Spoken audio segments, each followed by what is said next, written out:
श्रीसूक्तम्।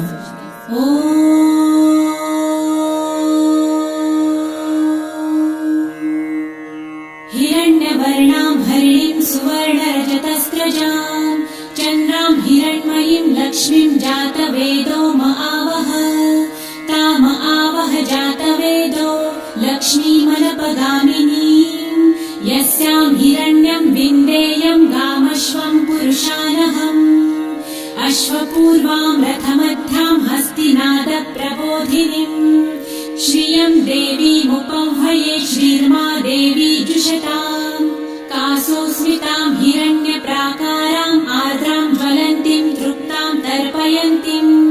पद्मे स्थितां पद्मवर्णां तामिहोपह्वये श्रियम् चन्द्रां प्रभासां यशसा ज्वलन्तीं श्रियं लोके देवजुष्टामुदाराम् तां पद्मिनीं शरणमहं प्रपद्ये लक्ष्मीर्मे नश्यतां त्वां वृणे आदित्यवर्णे तपसोऽधिजातो वनस्पतिस्तव वृक्षोऽथ बिल्वः तस्य फलानि तपसानुदन्तु मायान्तरायाश्च बाह्या अलक्ष्मीः उपैतु मां देवसखः कीर्तिश्च मणिना सह प्रादुर्भूतो सुराष्ट्रेऽस्मिन् कीर्तिमृद्धिं ददातु मे शुत्वपासामलां ज्येष्ठाम् अलक्ष्मीं नाशयाम्यहम् अभूतिं समृद्धिं च सर्वानिर्णुद मे गृहात् गन्धद्वारां दुराधर्षां नित्यपुष्टां करिषिणीम् ईश्वरीं सर्वभूतानां तामिहोपह्वये श्रियम् मनसः काममाकुतिं वाचः सत्यमशीमहि पशूनां रूपमन्नस्य मयि श्रेयतां यशः कर्दमे प्रजाभूता मयि सम्भव कर्दम श्रियं वासय मे कुले मातरं पद्ममालिनीम् आपसृजन्तु सिद्धानि चित्रितवस मे गृहे निज देवीं मातरं श्रियं वासय मे कुले आर्द्रां पुष्करिणीं पुष्टिपिङ्गलां पद्ममालिनीं चन्द्रां हिरण्मयीं लक्ष्मीं जातवेदो म आवह आर्द्रां यकरिणीं यष्टिं सुवर्णां हेममालिनीं सूर्यां हिरण्मयीं लक्ष्मी जातवेदो म आवह ताम आवह जातवेदो लक्ष्मीमनपगामिनीं यस्यां हिरण्यं प्रभुतं गावो दासोऽश्वान् विन्देयं पुरुषानहम् यः शुचिः प्रयतो भूत्वा जिहुयादाजमन्वहम् सूक्तं पञ्चदशर्च च श्रीकामः सततं जपेत् पद्मानने पद्म उरु पद्माक्षी पद्मसम्भवे तन्मे भजसि पद्मक्षी येन सौख्यं लभाम्यहम् अश्वदायै गोदायै धनदायै महाधने धनं मे लभतां देवी सर्वकामांश्च देहि मे पद्मानने पद्मविपत्रे पद्मप्रिये पद्मदलायताक्षी विश्वप्रिये विष्णुमनोनुकूले त्वत्पादपद्मं मयि सन्निधस्त्वम् पुत्रपौत्रं धनं धान्यं हस्ताश्वादिगवेरथम् प्रजानां भवसि माता आयुष्मन्तं करोतु मे धनमग्निर्धनं वायुर्धनं सूर्यो धनं वसु धनमिन्द्रो बृहस्पतिर्वरुणं धनमस्तु मे वैनतेय सोमं पिबतु वृतः सोमं धनस्य सोमिनो मह्यं ददातु सोमिनः न क्रोधो न च मात्सर्य न लोभो नाशुभामतिः भवन्ति कृतपुण्यानां भक्तानां श्रीसूक्तं जपेत् सरसिजनिलये सरोजहस्ते धवलतरां सुखगन्धमाल्यशोभे भगवती हरिवल्लभे मनोज्ञे त्रिभुवनभूतिकरी प्रसीद मह्यम् विष्णुपत्नीं क्षमां देवी माधवी माधवप्रियां लक्ष्मीं प्रियसखीं देवीं नमाम्यच्युतवल्लभाम् महालक्ष्मीं च विद्महे विष्णुपत्नी च धीमहि तन्नो लक्ष्मी प्रचोदयात् श्रीवर्चस्वमायुष्यमारोग्यमाविधाच्छोभमानं महीयते। प्रवर्तते धान्यं धनं पशुं बहुपुत्रलाभं शतसंवत्सरं दीर्घमायुः ॐ शान्ति शान्ति शान्तिः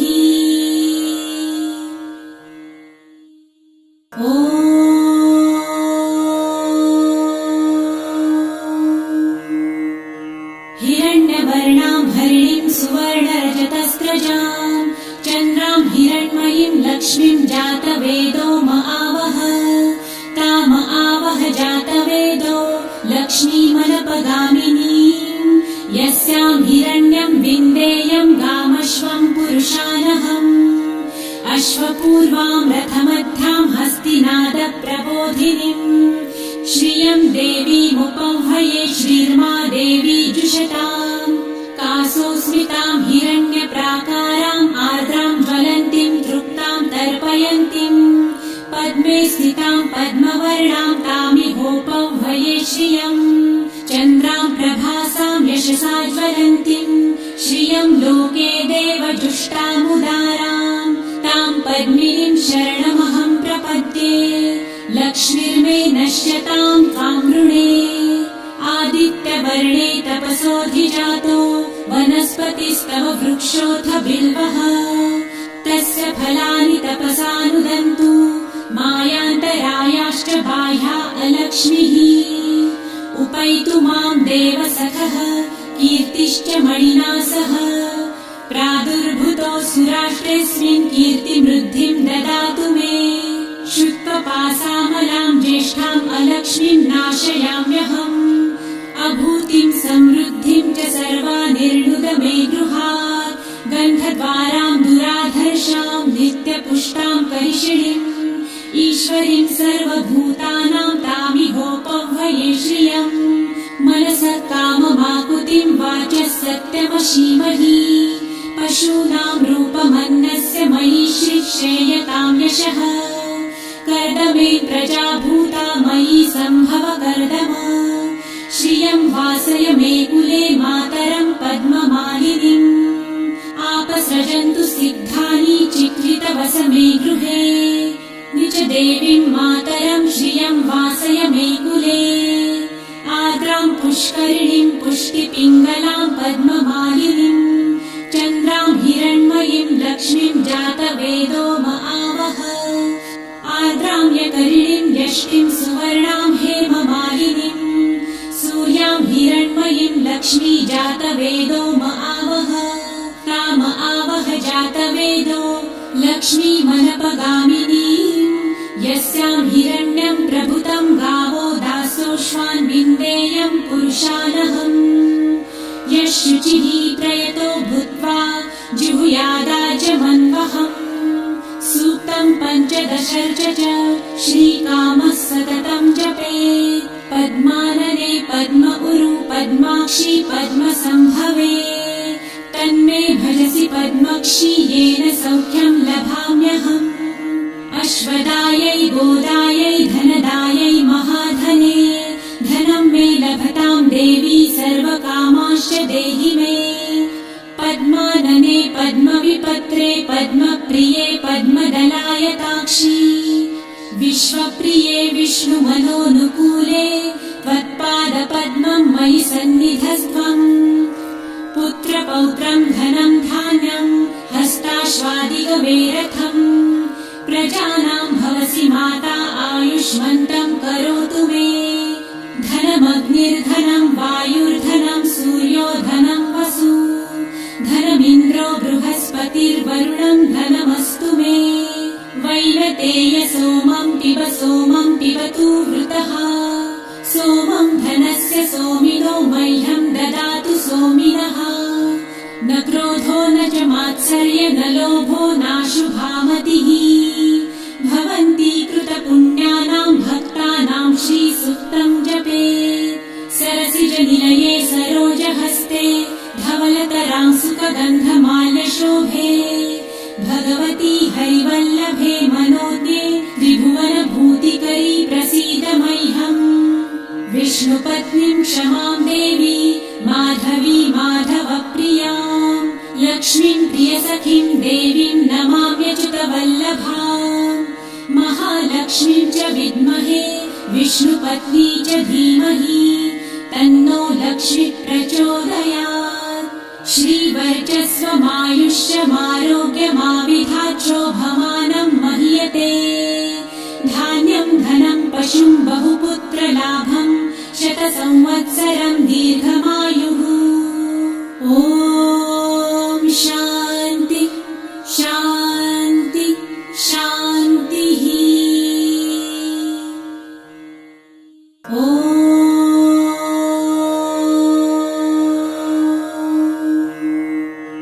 हिरण्यवर्णां हरिणीं सुवर्णरजतस्रजां चन्द्रां हिरण्मयीं लक्ष्मीं जातवेदो महावह ताम आवह जातवेदो लक्ष्मीमनपगामिनीं यस्यां हिरण्यं विन्देयं गामश्वं पुरुषानहम् अश्वपूर्वां रथमध्यां हस्तिनादप्रबोधिनीं श्रियं देवीमुपह्वये श्रीर्मा देवी जुषतां कासोस्मितां हिरण्यप्राकारां आर्द्रां ज्वलन्तीं तृप्तां तर्पयन्तीं पद्मे स्थितां पद्मवर्णां तामिहोपह्वये श्रियं चन्द्रां प्रभासां यशसा ज्वलन्तीं श्रियं लोके देवजुष्टामुदारां तां पद्मिनीं शरणमहं प्रपद्ये लक्ष्मीर्मे नश्यतां त्वां वृणे आदित्यवर्णे तपसोऽधिजातो वनस्पतिस्तव वृक्षोऽथ बिल्वः तस्य फलानि तपसानुदन्तु मायान्तरायाश्च बाह्या अलक्ष्मीः उपैतु मां देवसखः कीर्तिश्च मणिना सह प्रादुर्भूतोऽसुराष्ट्रेऽस्मिन् कीर्तिमृद्धिं ददातु मे शुक्लपासामलां ज्येष्ठाम् अलक्ष्मीं नाशयाम्यहम् अभूतिं समृद्धिं च सर्वानिर्णुद मे गृहात् गन्धद्वारां दुराधर्षां नित्यपुष्टां करिषिणीम् ईश्वरीं सर्वभूतानां तामिहोपह्वये श्रियम् मनसः काममाकुतिं वाचः सत्यमशीमहि पशूनां रूपमन्नस्य मयि श्रीक्षेयतां यशः कर्दमे प्रजाभूता मयि सम्भव कर्दम श्रियं वासय मे कुले मातरं पद्ममालिनीम् आपसृजन्तु सिद्धानि चिक्लितवस मे गृहे निज देवीं मातरं श्रियं वासय मे कुले आर्द्रां पुष्करिणीं पुष्टिपिङ्गलां पद्ममालिनीं चन्द्रां हिरण्मयीं लक्ष्मीं जातवेदो महावह आर्द्रां यकरिणीं यष्टिं सुवर्णां हेममालिनीं सूर्यां हिरण्मयीं लक्ष्मी जातवेदो महावह ताम आवह जातवेदो लक्ष्मीमनपगामिनीं यस्यां हिरण्यं प्रभुतं गावो दासोऽश्वान् विन्देयं पुरुषानहम् यः शुचिः प्रयतो भूत्वा जिहुयादाजमन्वहम् सूक्तं पञ्चदशर्च च श्रीकामः सततं जपेत् पद्मानने पद्म उरु पद्माक्षी पद्मसम्भवे तन्मे भजसि पद्मक्षी येन सौख्यं लभाम्यहम् अश्वदायै गोदायै धनदायै महाधने धनं मे लभतां देवी सर्वकामाश्च देहि मे पद्मानने पद्मविपत्रे पद्मप्रिये पद्मदलायताक्षी विश्वप्रिये विष्णुमनोनुकूले त्वत्पादपद्मं मयि सन्निधस्त्वम् पुत्रपौत्रं धनं धान्यं हस्ताश्वादिगवेरथम्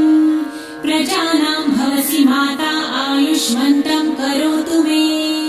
धनमग्निर्धनं वायुर्धनं सूर्यो धनं वसु धनमिन्द्रो बृहस्पतिर्वरुणं धनमस्तु मे वैनतेय सोमं पिबतु वृतः सोमं धनस्य सोमिनो मह्यं ददातु सोमिनः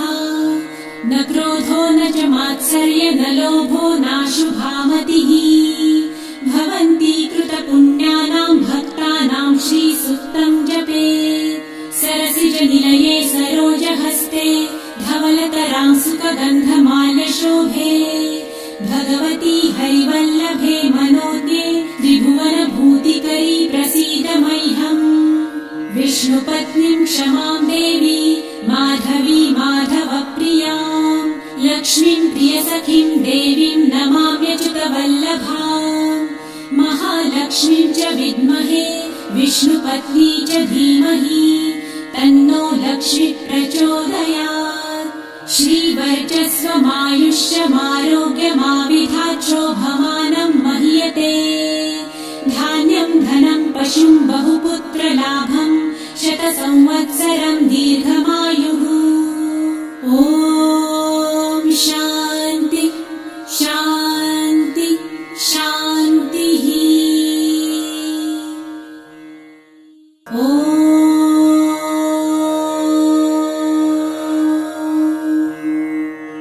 हिरण्यवर्णां हरिणीं सुवर्णरजतस्रजां चन्द्रां हिरण्मयीं लक्ष्मीं जातवेदो आवह ताम आवह जातवेदो लक्ष्मीमनपगामिनीं यस्यां हिरण्यं विन्देयं गामश्वं पुरुषानहम् अश्वपूर्वां रथमध्यां हस्तिनादप्रबोधिनीं श्रियं देवीमुपह्वये श्रीर्मा देवी जुषताम् कासोऽस्मितां हिरण्यप्राकाराम् आर्द्रां ज्वलन्तीं तृप्तां तर्पयन्तीं पद्मे स्थितां पद्मवर्णां तामिहोपह्वये श्रियम् चन्द्रां प्रभासां यशसा ज्वलन्तीं श्रियं लोके देवजुष्टामुदारां तां पद्मिनीं शरणमहं प्रपद्ये लक्ष्मीर्मे नश्यतां त्वां वृणे आदित्यवर्णे तपसोऽधिजातो वनस्पतिस्तव वृक्षोऽथ बिल्वः तस्य फलानि तपसानुदन्तु मायान्तरायाश्च बाह्या अलक्ष्मीः उपैतु मां देवसखः कीर्तिश्च मणिना सह प्रादुर्भूतो सुराष्ट्रेऽस्मिन् कीर्तिमृद्धिं ददातु मे शुत्वपासामलां ज्येष्ठाम् अलक्ष्मीं नाशयाम्यहम् अभूतिं समृद्धिं च सर्वानिर्णुद मे गृहात् गन्धद्वारां दुराधर्षां नित्यपुष्टां करिषिणीम् ईश्वरीं सर्वभूतानां तामिहोपह्वये श्रियम् मनसः काममाकुतिं वाचः सत्यमशीमहि पशूनां रूपमन्नस्य मयि श्रीक्षेयतां यशः कर्दमे प्रजाभूता मयि सम्भव कर्दम श्रियं वासय मे कुले मातरं पद्ममालिनीम् आपसृजन्तु सिद्धानि चित्रितवस मे गृहे निज देवीं मातरं श्रियं वासय मे कुले आर्द्रां पुष्करिणीं पुष्टिपिङ्गलां पद्ममालिनीम् चन्द्रां हिरण्मयीं लक्ष्मीं जातवेदो आवह आर्द्रां यकरिणीं यष्टिं सुवर्णां हेममालिनीम् सूर्यां हिरण्मयीं लक्ष्मी जातवेदो आवह ताम आवह जातवेदो लक्ष्मीमनपगामिनीम् यस्यां हिरण्यं प्रभुतं गावो दासोऽश्वान् विन्देयं पुरुषानहम् यः शुचिः प्रयतो भूत्वा जिहुयादाजमन्वहम् सूक्तं पञ्चदशर्च च श्रीकामः सततं जपेत् पद्मानने पद्म उरु पद्माक्षी पद्मसम्भवे तन्मे भजसि पद्मक्षी येन सौख्यं लभाम्यहम् अश्वदायै गोदायै धनदायै महाधने धनं मे लभतां देवी सर्वकामाश्च देहि मे पद्मानने पद्मविपत्रे पद्मप्रिये पद्मदलायताक्षी विश्वप्रिये विष्णुमनोनुकूले त्वत्पादपद्मं मयि सन्निधस्त्वम् पुत्रपौत्रं धनं धान्यं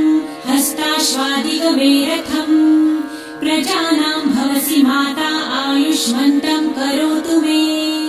धनमग्निर्धनं वायुर्धनं सूर्यो धनं वसु धनमिन्द्रो बृहस्पतिर्वरुणं धनमस्तु मे वैनतेय सोमं पिबतु वृतः सोमं सोमिनः न क्रोधो न च मात्सर्य न लोभो नाशुभामतिः भवन्ति कृतपुण्यानां भक्तानां श्रीसूक्तं जपेत् सरसिजनिलये सरोजहस्ते धवलतरां सुखगन्धमाल्यशोभे भगवती हरिवल्लभे मनोज्ञे त्रिभुवनभूतिकरी प्रसीद मह्यम् विष्णुपत्नीं क्षमां देवी माधवी माधवप्रियां लक्ष्मीं प्रियसखीं देवीं नमाम्यच्युतवल्लभाम् महालक्ष्मीं च विद्महे विष्णुपत्नी च धीमहि तन्नो लक्ष्मी प्रचोदयात् श्रीवर्चस्वमायुष्यमारोग्यमाविधाच्छोभमानं मह्यते धान्यं धनं पशुं बहुपुत्रलाभं शतसंवत्सरं दीर्घमायुः ॐ शान्ति शान्ति शान्तिः ॐ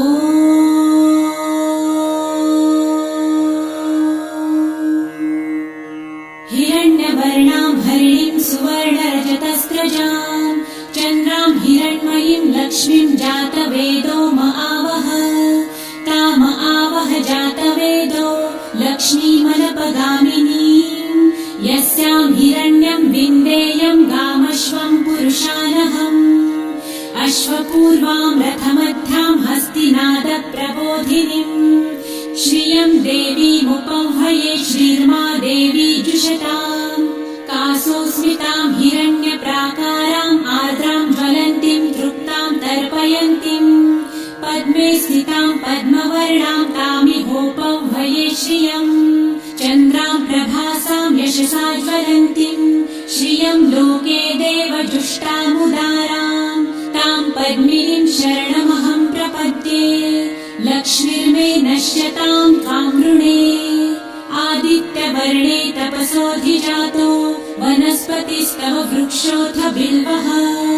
तस्य फलानि तपसानुदन्तु मायान्तरायाश्च बाह्या अलक्ष्मीः उपैतु मां देवसखः कीर्तिश्च मणिना सह प्रादुर्भूतो सुराष्ट्रेऽस्मिन् कीर्तिमृद्धिं ददातु मे शुत्वपासामलां ज्येष्ठाम् अलक्ष्मीं नाशयाम्यहम् अभूतिं समृद्धिं च सर्वानिर्णुद मे गृहात् गन्धद्वारां दुराधर्षां नित्यपुष्टां करिषिणीम् ईश्वरीं सर्वभूतानां तामिहोपह्वये श्रियम् मनसः काममाकुतिं वाचः सत्यमशीमहि पशूनां रूपमन्नस्य मयि श्रेयतां यशः कर्दमे प्रजाभूता मयि सम्भव कर्दम श्रियं वासय मे कुले मातरं पद्ममालिनीम् आपसृजन्तु सिद्धानि चित्रितवस मे गृहे निज देवीं मातरं श्रियं वासय मे कुले आर्द्रां पुष्करिणीं पुष्टिपिङ्गलां पद्ममालिनीं चन्द्रां हिरण्मयीं लक्ष्मीं जातवेदो म आवह आर्द्रां यकरिणीं यष्टिं सुवर्णां हेममालिनीं सूर्यां हिरण्मयीं लक्ष्मी जातवेदो म आवह ताम आवह जातवेदो लक्ष्मीमनपगामिनीं यस्यां हिरण्यं प्रभुतं गावो दासोऽश्वान् विन्देयं पुरुषानहम् यः शुचिः प्रयतो भूत्वा जिहुयादाजमन्वहम् सूक्तं पञ्चदशर्च च श्रीकामः सततं जपेत् पद्मानने पद्म उरु पद्माक्षी पद्मसम्भवे तन्मे भजसि पद्मक्षी येन सौख्यं लभाम्यहम् अश्वदायै गोदायै धनदायै महाधने धनं मे लभतां देवी सर्वकामांश्च देहि मे पद्मानने पद्मविपत्रे पद्मप्रिये पद्मदलायताक्षी विश्वप्रिये विष्णुमनोनुकूले त्वत्पादपद्मं मयि सन्निधस्त्वम् पुत्रपौत्रं धनं धान्यं हस्ताश्वादिगवेरथम् प्रजानां भवसि माता आयुष्मन्तं करोतु मे धन धनमग्निर्धनं वायुर्धनं सूर्यो धनं वसु धनमिन्द्रो बृहस्पतिर्वरुणं धनमस्तु मे वैनतेय सोमं पिबतु वृतः सोमं धनस्य सोमिनो मह्यं ददातु सोमिनः न क्रोधो न च मात्सर्य न लोभो नाशुभामतिः भवन्ति कृतपुण्यानां भक्तानां श्रीसूक्तं जपेत् सरसिजनिलये सरोजहस्ते धवलतरां सुखगन्धमाल्यशोभे भगवती हरिवल्लभे मनोज्ञे त्रिभुवनभूतिकरी प्रसीद मह्यम् विष्णुपत्नीं क्षमां देवी माधवी माधवप्रियां लक्ष्मीं प्रियसखीं देवीं नमाम्यच्युतवल्लभाम् महालक्ष्मीं च विद्महे विष्णुपत्नी च धीमहि तन्नो लक्ष्मी प्रचोदयात् श्रीवर्चस्वमायुष्यमारोग्यमाविधाच्छोभमानं महीयते धान्यं धनं पशुं बहुपुत्रलाभं शतसंवत्सरं दीर्घमायुः ॐ शान्ति शान्ति शान्तिः ॐ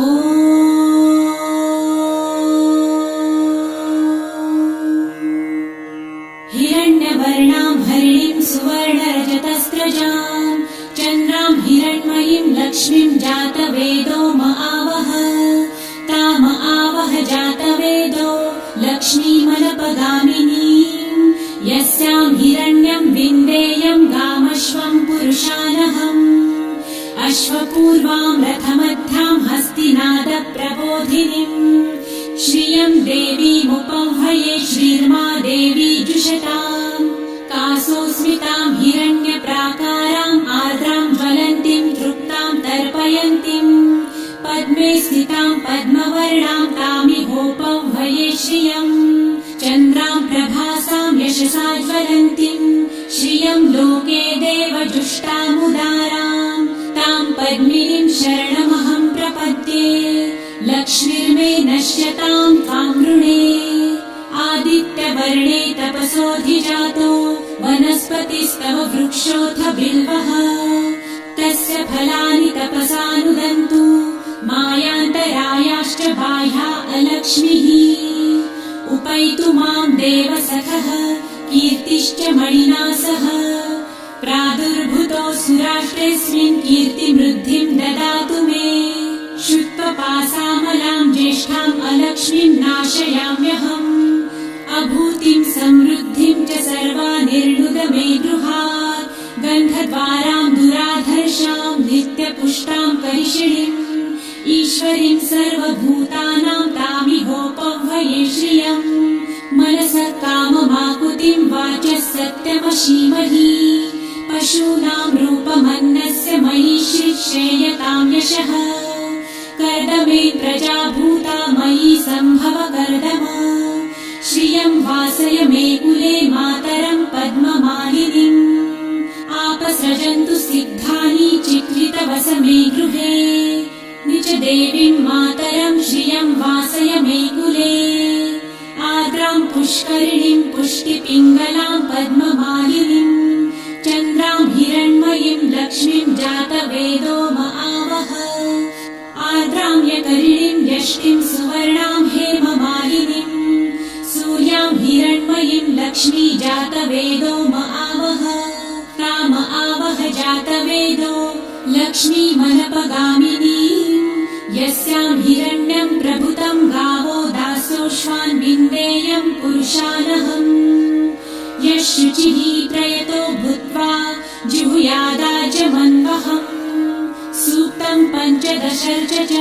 श्रीकामः सततं जपेत् पद्मानने पद्म उरु पद्माक्षी पद्मसम्भवे तन्मे भजसि पद्मक्षी येन सौख्यं लभाम्यहम् अश्वदायै गोदायै धनदायै महाधने धनं मे लभतां देवी सर्वकामांश्च देहि मे पद्मानने पद्मविपत्रे पद्मप्रिये पद्मदलायताक्षी विश्वप्रिये विष्णुमनोनुकूले त्वत्पादपद्मं मयि सन्निधस्त्वम् पुत्रपौत्रं धनं धान्यं हस्ताश्वादिगवेरथम् प्रजानां भवसि माता आयुष्मन्तं करोतु मे धनमग्निर्धनं वायुर्धनं सूर्यो धनं वसु धनमिन्द्रो बृहस्पतिर्वरुणं धनमस्तु मे वैनतेय सोमं पिबतु वृतः सोमं धनस्य सोमिनो मह्यं ददातु सोमिनः न क्रोधो न च मात्सर्य न लोभो नाशुभामतिः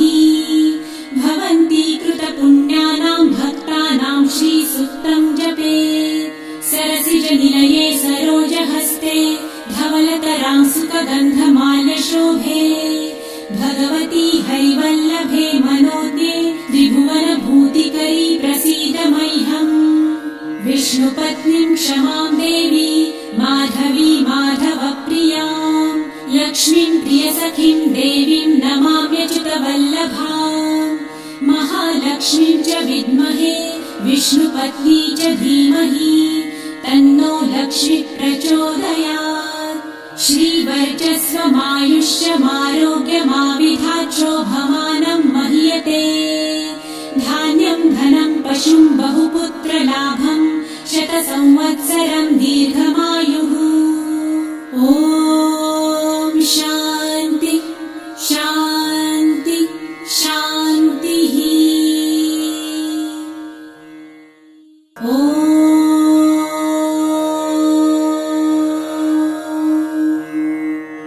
हिरण्यवर्णां हरिणीं सुवर्णरजतस्रजां चन्द्रां हिरण्मयीं लक्ष्मीं जातवेदो महावह ताम आवह जातवेदो लक्ष्मीमनपगामिनीं यस्यां हिरण्यं विन्देयं गामश्वं पुरुषानहम् अश्वपूर्वां रथमध्यां हस्तिनादप्रबोधिनीं श्रियं देवीमुपह्वये श्रीर्मा देवी जुषतां कासोस्मितां हिरण्यप्राकाराम् आर्द्रां ज्वलन्तीं तृप्तां तर्पयन्तीं पद्मे स्थितां पद्मवर्णां तामिहोपह्वये श्रियं चन्द्रां प्रभासां यशसा ज्वलन्तीं श्रियं लोके देवजुष्टामुदारां तां पद्मिनीं शरणमहं प्रपद्ये लक्ष्मीर्मे नश्यतां त्वां वृणे आदित्यवर्णे तपसोऽधिजातो वनस्पतिस्तव वृक्षोऽथ बिल्वः तस्य फलानि तपसानुदन्तु मायान्तरायाश्च बाह्या अलक्ष्मीः उपैतु मां देवसखः कीर्तिश्च मणिना सह प्रादुर्भूतो सुराष्ट्रेऽस्मिन् कीर्तिमृद्धिं ददातु मे शुत्वपासामलां ज्येष्ठाम् अलक्ष्मीं नाशयाम्यहम् अभूतिं समृद्धिं च सर्वानिर्णुद मे गृहात् गन्धद्वारां दुराधर्षां नित्यपुष्टां करिषिणीम् ईश्वरीं सर्वभूतानां तामिहोपह्वये श्रियम् मनसः काममाकुतिं वाचः सत्यमशीमहि पशूनां रूपमन्नस्य मयि श्रेयतां यशः कर्दमे प्रजाभूता मयि सम्भव कर्दम श्रियं वासय मे कुले मातरं पद्ममालिनीम् आपसृजन्तु सिद्धानि चिक्लितवस मे गृहे निज देवीं मातरं श्रियं वासय मे कुले आर्द्रां पुष्करिणीं पुष्टिपिङ्गलां पद्ममालिनीम् चन्द्रां हिरण्मयीं लक्ष्मीं जातवेदो महावह आर्द्रां यकरिणीं यष्टिं सुवर्णां हेममालिनीम् सूर्यां हिरण्मयीं लक्ष्मी जातवेदो महावह ताम आवह जातवेदो लक्ष्मीमनपगामिनीम् यस्यां हिरण्यं प्रभुतं गावो दासोऽश्वान् विन्देयं पुरुषानहम् यः शुचिः प्रयतो भूत्वा जिहुयादाजमन्वहम् सूक्तं पञ्चदशर्च च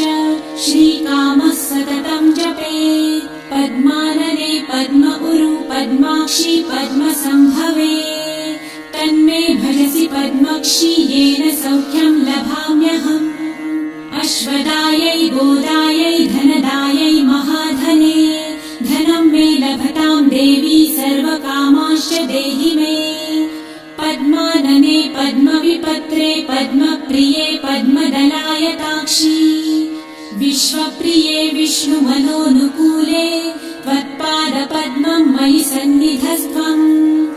पुत्रपौत्रं धनं धान्यं हस्ताश्वादिगवेरथम् प्रजानां भवसि माता आयुष्मन्तं करोतु मे धनमग्निर्धनं वायुर्धनं सूर्यो धनं वसु धनमिन्द्रो बृहस्पतिर्वरुणं धनमस्तु मे वैनतेय सोमं पिबतु वृतः सोमं धनस्य सोमिनो मह्यं ददातु सोमिनः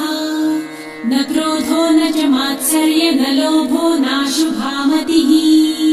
भवन्ति कृतपुण्यानां भक्तानां श्रीसूक्तं जपेत् सरसिजनिलये सरोजहस्ते धवलतरां सुखगन्धमाल्यशोभे भगवती हरिवल्लभे मनोज्ञे त्रिभुवनभूतिकरी प्रसीद मह्यम् विष्णुपत्नीं क्षमां देवी माधवी माधवप्रियां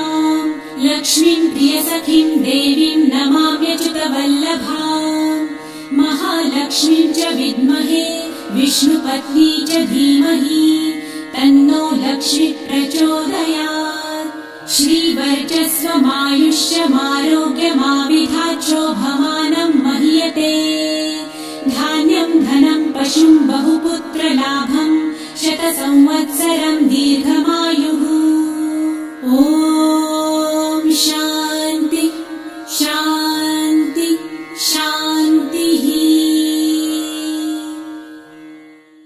ॐ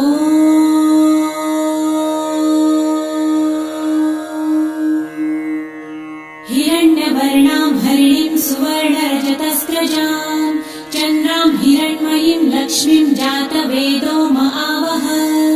ताम आवह जातवेदो लक्ष्मीमनपगामिनीं यस्यां हिरण्यं विन्देयं गामश्वं पुरुषानहम् अश्वपूर्वां रथमध्यां हस्तिनादप्रबोधिनीं श्रियं देवीमुपह्वये श्रीर्मा देवी जुषतां कासोऽस्मितां हिरण्यप्राकाराम् आर्द्रां ज्वलन्तीं तृप्तां तर्पयन्तीं पद्मे स्थितां पद्मवर्णां तामिहोपह्वये श्रियं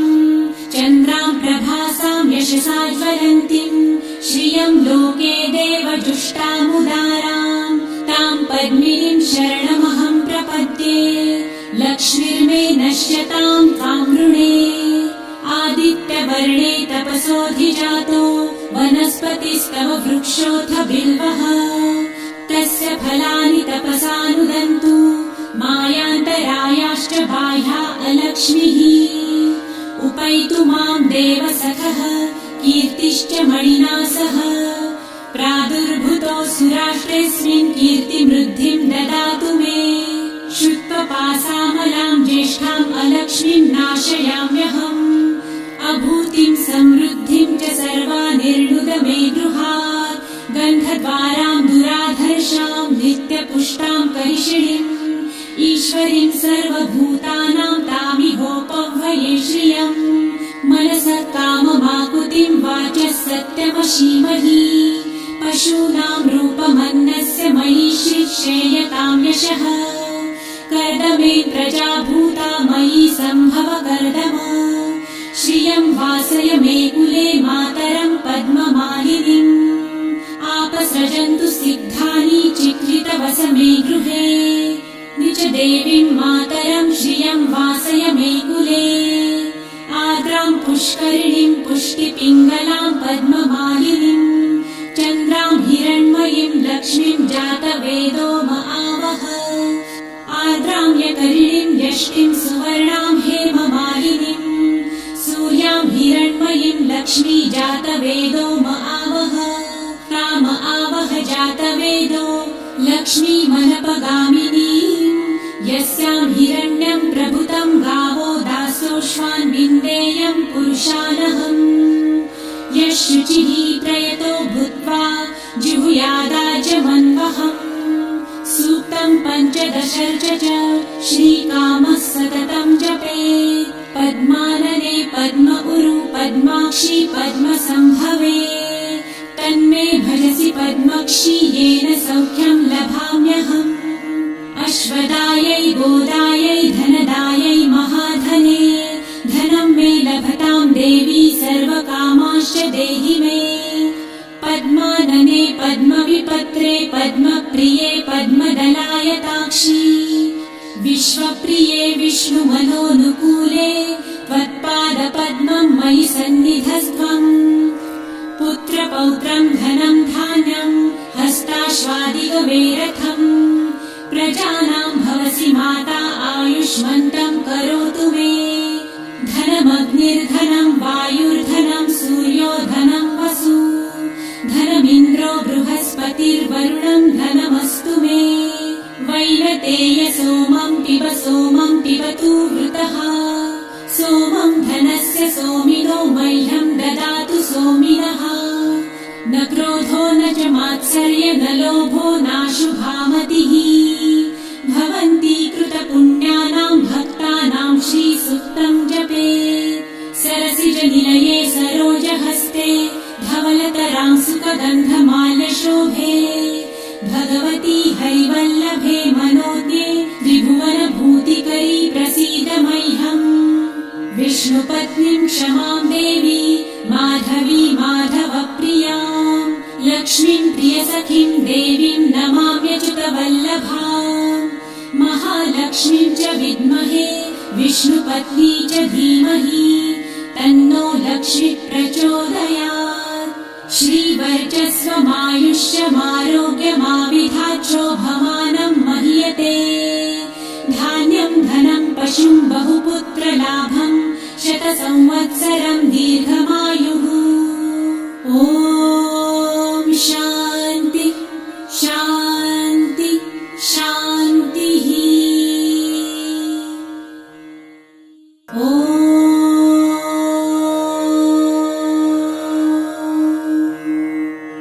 हिरण्यवर्णां हरिणीं सुवर्णरजतस्रजां चन्द्रां हिरण्मयीं लक्ष्मीं जातवेदो आवह ताम आवह जातवेदो लक्ष्मीमनपगामिनीं यस्यां हिरण्यं विन्देयं गामश्वं पुरुषानहम् अश्वपूर्वां रथमध्यां हस्तिनादप्रबोधिनीं श्रियं देवीमुपह्वये श्रीर्मा देवी जुषताम् कासोऽस्मितां हिरण्यप्राकाराम् आर्द्रां ज्वलन्तीं तृप्तां तर्पयन्तीं पद्मे स्थितां पद्मवर्णां तामिहोपह्वये श्रियम् चन्द्रां प्रभासां यशसा ज्वलन्तीं श्रियं लोके देवजुष्टामुदारां तां पद्मिनीं शरणमहं प्रपद्ये लक्ष्मीर्मे नश्यतां त्वां वृणे आदित्यवर्णे तपसोऽधिजातो वनस्पतिस्तव वृक्षोऽथ बिल्वः तस्य फलानि तपसानुदन्तु मायान्तरायाश्च बाह्या अलक्ष्मीः उपैतु मां देवसखः कीर्तिश्च मणिना सह प्रादुर्भूतो सुराष्ट्रेऽस्मिन् कीर्तिमृद्धिं ददातु मे शुत्वपासामलां ज्येष्ठाम् अलक्ष्मीं नाशयाम्यहम् अभूतिं समृद्धिं च सर्वानिर्णुद मे गृहात् गन्धद्वारां दुराधर्षां नित्यपुष्टां करिषिणीम् ईश्वरीं सर्वभूतानां तामिहोपह्वये श्रियम् मनसः काममाकुतिं वाचः सत्यमशीमहि पशूनां रूपमन्नस्य मयि श्रीक्षेयतां यशः कर्दमे प्रजाभूता मयि सम्भव कर्दम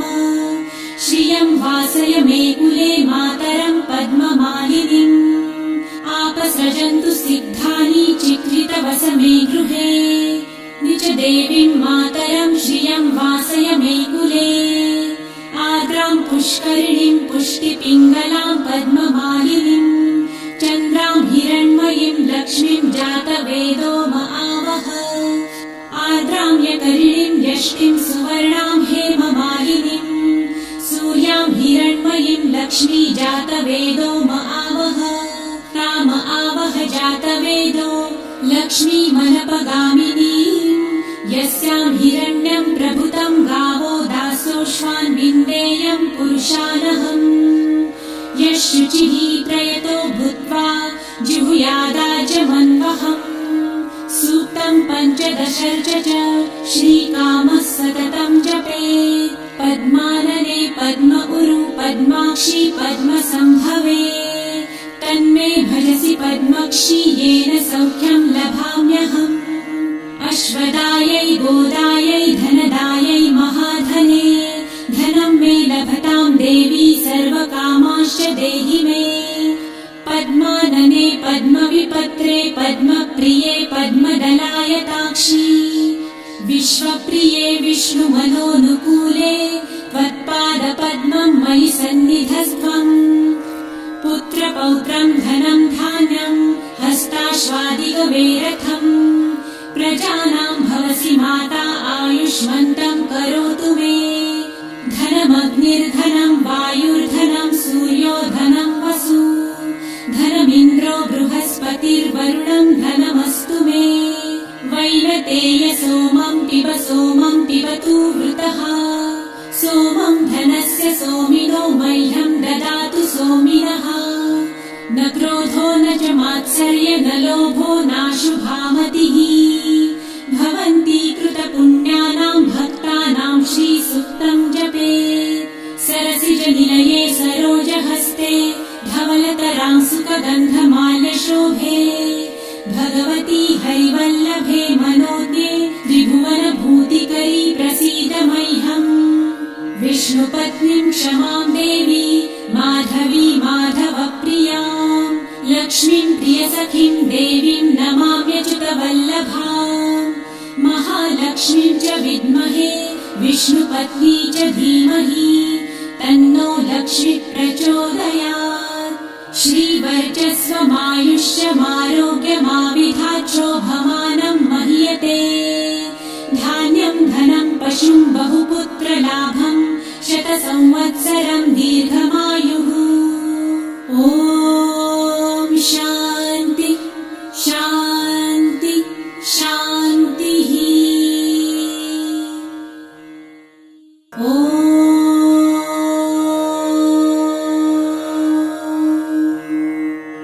हिरण्यवर्णां हरिणीं सुवर्णरजतस्रजां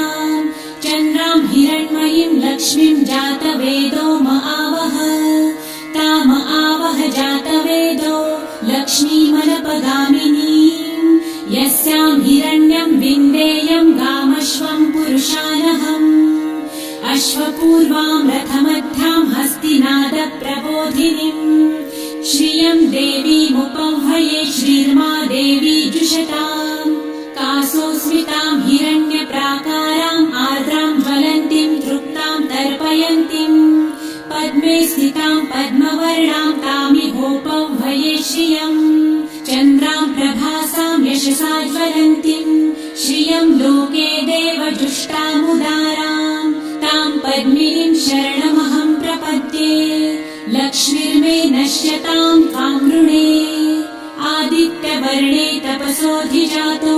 वनस्पतिस्तव वृक्षोऽथ बिल्वः तस्य फलानि तपसानुदन्तु मायान्तरायाश्च बाह्या अलक्ष्मीः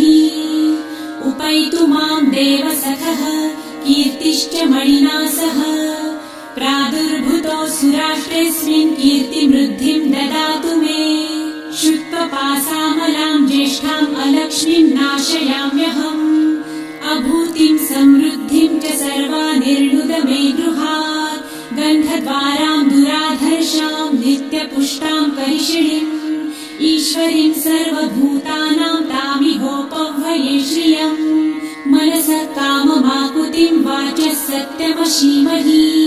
पशूनां रूपमन्नस्य मयि श्रीक्षेयतां यशः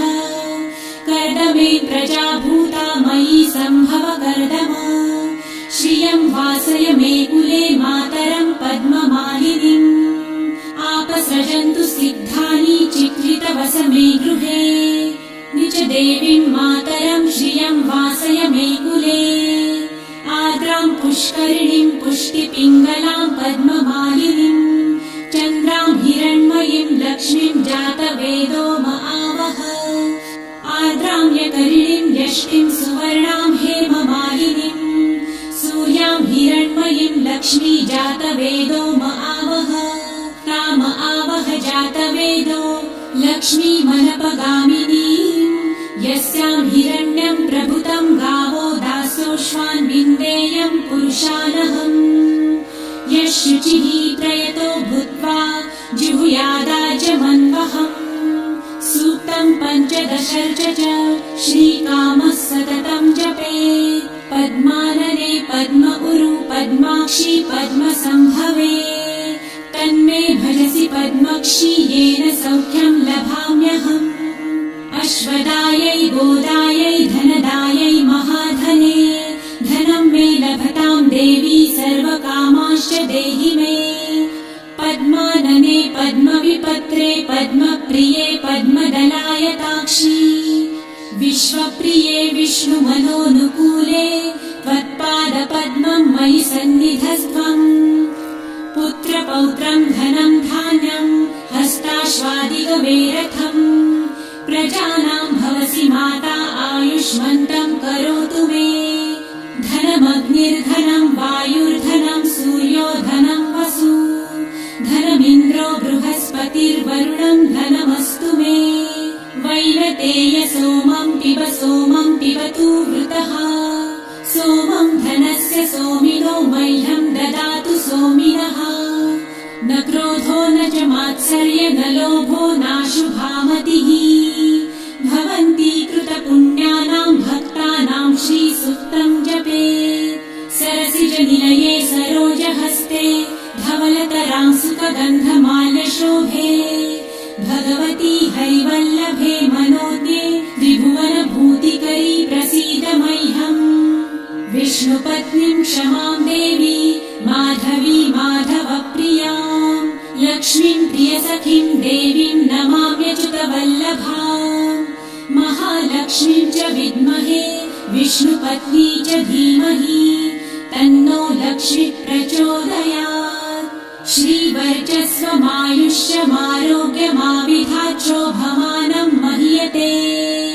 धान्यं धनं पशुं बहुपुत्रलाभं शतसंवत्सरं दीर्घमायुः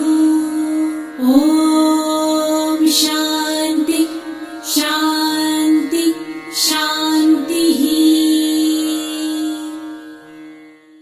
ॐ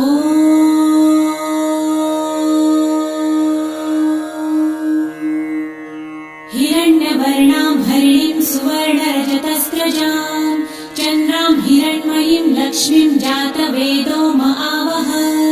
ताम आवह जातवेदो लक्ष्मीमनपगामिनीं यस्यां हिरण्यं विन्देयं गामश्वं पुरुषानहम् अश्वपूर्वां रथमध्यां हस्तिनादप्रबोधिनीं श्रियं देवीमुपह्वये श्रीर्मा देवी जुषताम् कासोऽस्मितां हिरण्यप्राकाराम् आर्द्रां ज्वलन्तीं तृप्तां तर्पयन्तीं पद्मे स्थितां पद्मवर्णां तामिहोपह्वये श्रियम् चन्द्रां प्रभासां यशसा ज्वलन्तीं श्रियं लोके देवजुष्टामुदारां तां पद्मिनीं शरणमहं प्रपद्ये लक्ष्मीर्मे नश्यतां त्वां वृणे आदित्यवर्णे तपसोऽधिजातो वनस्पतिस्तव वृक्षोऽथ बिल्वः तस्य फलानि तपसानुदन्तु मायान्तरायाश्च बाह्या अलक्ष्मीः उपैतु मां देवसखः कीर्तिश्च मणिना सह प्रादुर्भूतो सुराष्ट्रेऽस्मिन् कीर्तिमृद्धिं ददातु मे शुत्वपासामलां ज्येष्ठाम् अलक्ष्मीं नाशयाम्यहम् अभूतिं समृद्धिं च सर्वानिर्णुद मे गृहात् गन्धद्वारां दुराधर्षां नित्यपुष्टां करिषिणीम् ईश्वरीं सर्वभूतानां तामिहोपह्वये श्रियम् मनसः काममाकुतिं वाचः सत्यमशीमहि पशूनां रूपमन्नस्य मयि श्रेयतां यशः कर्दमे प्रजाभूता मयि सम्भव कर्दम श्रियं वासय मे कुले मातरं पद्ममालिनीम् आपसृजन्तु सिद्धानि चिक्लितवस मे गृहे निज देवीं मातरं श्रियं वासय मे कुले आर्द्रां पुष्करिणीं पुष्टिपिङ्गलां पद्ममालिनीं चन्द्रां हिरण्मयीं लक्ष्मीं जातवेदो म आवह आर्द्रां यकरिणीं यष्टिं सुवर्णां हेममालिनीं सूर्यां हिरण्मयीं लक्ष्मी जातवेदो म आवह ताम आवह जातवेदो लक्ष्मीमनपगामिनीं यस्यां हिरण्यं प्रभुतं गावो दासोऽश्वान् विन्देयं पुरुषानहम् यः शुचिः प्रयतो भूत्वा जिहुयादाजमन्वहम् सूक्तं पञ्चदशर्च च श्रीकामः सततं जपेत् पद्मानने पद्म उरु पद्माक्षी पद्मसम्भवे तन्मे भजसि पद्मक्षी येन सौख्यं लभाम्यहम् अश्वदायै गोदायै धनदायै महाधने धनं मे लभतां देवी सर्वकामाश्च देहि मे पद्मानने पद्मविपत्रे पद्मप्रिये पद्मदलायताक्षी विश्वप्रिये विष्णुमनोनुकूले त्वत्पादपद्मं मयि सन्निधस्त्वम् पुत्रपौत्रं धनं धान्यं हस्ताश्वादिगवेरथम् प्रजानां भवसि माता आयुष्मन्तं करोतु मे धनमग्निर्धनं वायुर्धनं सूर्यो धनं वसु धनमिन्द्रो बृहस्पतिर्वरुणं धनमस्तु मे वैनतेय सोमं पिबतु वृतः सोमं धनस्य सोमिनो मह्यं ददातु सोमिनः न क्रोधो न च मात्सर्य न लोभो नाशुभामतिः भवन्ति कृतपुण्यानां भक्तानां श्रीसूक्तं जपेत् सरसिजनिलये सरोजहस्ते धवलतरां सुखगन्धमाल्यशोभे भगवती हरिवल्लभे मनोज्ञे त्रिभुवनभूतिकरी प्रसीद मह्यम् विष्णुपत्नीं क्षमां देवी माधवी माधवप्रियां लक्ष्मीं प्रियसखीं देवीं नमाम्यच्युतवल्लभाम् महालक्ष्मीं च विद्महे विष्णुपत्नी च धीमहि तन्नो लक्ष्मी प्रचोदयात् श्रीवर्चस्वमायुष्यमारोग्यमाविधाच्छोभमानं मह्यते धान्यं धनं पशुं बहुपुत्रलाभं शतसंवत्सरं दीर्घमायुः ॐ शान्ति शान्ति शान्तिः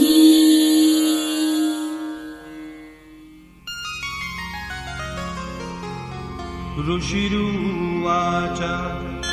शक्रादया सुरगणा निहतेति वीर्ये तस्मिन् दुरात्मनि सुरारिबले च देव्या तां तुष्टभूप्रणतिनम्रशिरोधरां सा वाग्विप्रहर्षकुलकोद्गमचारुदेहा देव्यायया कथमिदं जगदात्मशाक्या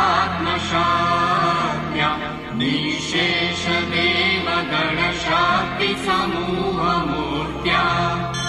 कामम्बिकामखिलदेवमहर्षिपूज्या भक्त्या नता स्म विदधातु शुभानि साना यस्या प्रभावमतुलं भगवाननन्दो ब्रह्माहरश्च न हि वक्तुमलं बलं च सा चण्डिकाखिल जगत्परिपालनाय नाशाय चाशुभभयस्य मतिं करोतु या श्री स्वयं सुकृतिनां भवनेष्वलक्ष्मी पापात्मनां कृतधियां हृदयेषु बुद्धि श्रद्धा वचना प्रभवस्य लज्जा तां त्वां नता स्म परिपालय देवि विश्वम् किं वर्णयाम तव रूपमचिन्त्यमेतत् किं चातिवीर्यमसुराक्षयकारि भूरि किं चाहवेषु जनितानि तवातियानि सर्वेषु देव्यसुरदेवगणादिकेषु हेतु समस्तजगतां त्रिगुणापि दोषे न ज्ञायसे हरिहरादिगुणाप्यपारा सर्वाश्रयाखिलमिदं जगदंशभूतम् मव्याकृता हि परमा प्रकृतिस्वमाद्या यस्याः समाससुरता समुदीर्णेन तृप्तिं प्रयाति सफलेषु मखेषु देवी स्वाहा शिवेति पितृगणस्य च तृप्तिहेतुः रुच्चायसे त्वमत एव जने स्वधा च